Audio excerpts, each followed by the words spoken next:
Today's video mga katenshi, ituturo ko sa inyo kung paano makuha yung 100 pesos quest sa Foodpanda apps natin. So para lang to sa mga baguhan mga katenshi. So ayan, punta tayo dun sa Panda apps natin. So let's go.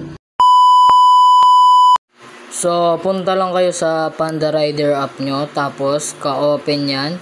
Punta lang kayo dyan, pindutin nyo lang yung tatlong guhit sa itaas. Tapos kapag napindot nyo na yan, yan yung lalabas. Tapos punta lang kayo sa wallet. Tapos kapag nasa wallet na kayo, ayan yung lilitaw. Meron tayong negative 1626.88. Tapos back lang tayo sa apps. Punta tayo sa payments. Hanap lang tayo ng meron tayong quest. So ayan, June 22. Meron tayong quest dyan. Pindutin nyo lang yan mga katenshi. Tapos kung makikita nyo, meron tayong 100 pesos quest dyan kay Foodpanda apps.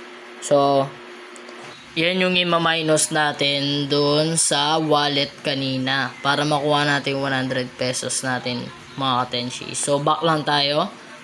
Balik tayo sa wallet. So, ayan kung makikita nyo, meron tayong 1,626.88. Negative yan mga katenshi Kailangan maging positive yan mamaya.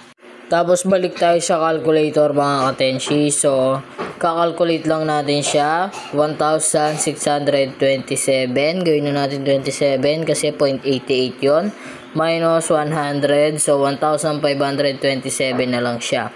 Pero yung i-remit nyo mga katenshi, huwag nyo isasakto 1,527. Kahit gawin nyo lang siyang 1,530, 1,535, gano'n. Basta wag lang magkukulang yung i-remit nyo para hindi siya mag-negative.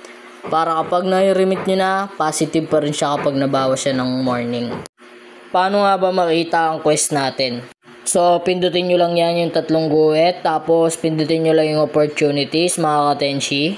Kapag nasa opportunities na kayo, yan yung lalabas. So, today yan, June 29.